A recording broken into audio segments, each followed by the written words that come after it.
All right, so I typically don't do the super crazy, way out there theories. I typically leave that to a lot of the other Black Clover YouTubers. I mean, if you are into really crazy theories, you would love this YouTuber Jack Oates, the GOAT. Make sure if you have not subscribed to his channel, you go at least go check it out. At least watch one of his videos because Jack Oates has amazing theories. But this one, just to preface, I am not the most versed in tons of mythology and lore of just how this kind of stuff works, but I do know a little something, something, just a little bit. I know enough, but just from what I know and reading the story of Black Clover, I've come up with my own kind of theory that would explain the origins of the great spirits or of the spirits at the very least. So as we know in Black Clover, there are four great spirits, being the Salamander for fire, Undine for water, Bel for the wind, Sylph, Bel, whatever for wind, and then the unnamed last one for earth. Most people in the fandom assume it's like a dwarf or a gnome or something along those lines. I mean, we can probably assume it's one of those, but where I'm going with this is in the world of Black Clover, for the most part, at least for what we've seen, it is inhabited by humans. Humans make up basically all of the population that we've seen, just so far. There are devils, but within the story of Black Clover, they're supposed to be in the underworld, where they are supposed to be. Like they're just confined to their own isolated area. And the only time they get into the human world is, in the event of Libby, he has no magic, so he was able to slip through whatever barrier is blocking off both worlds, the trio cliff off, or through, shady means, like, some kind of ritual or some kind of contract, something unnatural that brings them through.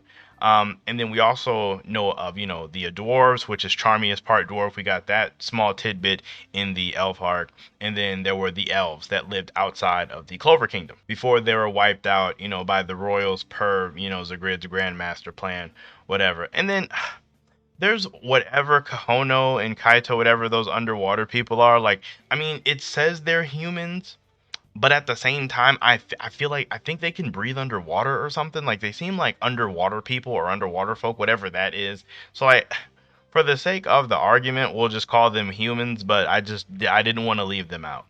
Now, for most magical series, or like, a series that has, a magical universe with tons of fantasy elements, there are typically other races of things that just kind of come along with it. But Black Clover is actually really dry when it comes to other races. And this kind of leads me into believing, and this kind of leads me into the main like bulk of what I think here. I believe or theorize that the other races went extinct through various means or just through, certain situations similar to the elves, be it, a natural disaster that could have, made them all go away, war with each other, or war with potential humans in that area could have driven them away, or they could be sealed somewhere similar to, or they could be sealed similar to how the devils are. And then this leads me into them potentially being what the four great spirits are. I don't know if you guys are still with me here, but I essentially believe that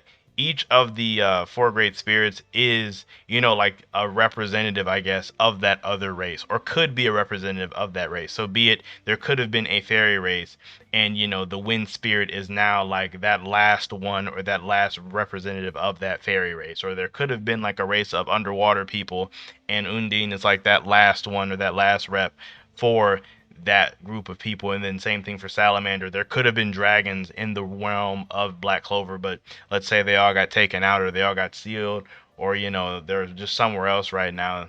Salamander could be that one that is passed down, and so on and so forth, especially for the Earth Spirit too. Now, the thing that can make this theory really interesting or potentially true is that, say the Earth Spirit is a dwarf, but there are still dwarves around, there could be that connection there where we could potentially go into seeing more races into Black Clover. Because I know that is one thing that I feel like myself and as well as a lot of other people have thought about, is that for this magical fantasy world, where are the other races? And like I said, we do have elves and devils, but it's like devils are kind of obvious, and then elves are like whatever. Like what else do we have here? This even could have been like the result of the humans when you think about it. Like just kind of like how the elves being extinct is, it isn't completely the humans' fault, but at the same time, it is a result of them. So potentially similar situations could have happened to all the other races, which is why they could be in the state of the four great spirits as they are now. Now that doesn't really explain why they would be helping humans, but you know, this theory is more or less just where the spirits could have come from, as well as answering, what could have happened to the other races. Now, one thing that I kind of do wish was true is I kind of wish it was more of a thing where like there was like a treaty between all of the races and the humans to go somewhere else. Because as we know, we've only been on one continent on Black Clover. So me personally, I do kind of theorize that there could have been a big treaty that were like, okay, all the races are going to stay, in their own respective areas. And kind of like the spirits are like insurance that the humans stay on their exact area. So it would be a way to where, dragons get their own place, the sea people get their own place, fairies their own place, so on and so forth.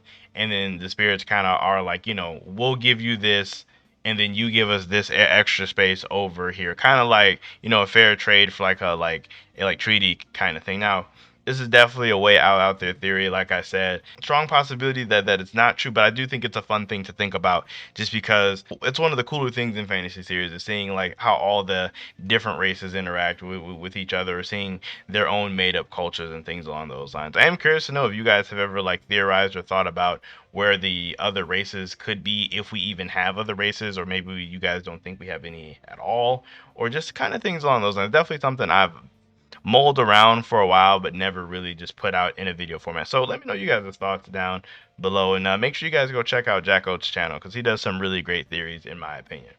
With that being said, make sure you guys like the video as well as subscribe to the channel for more videos. I will see you all next time.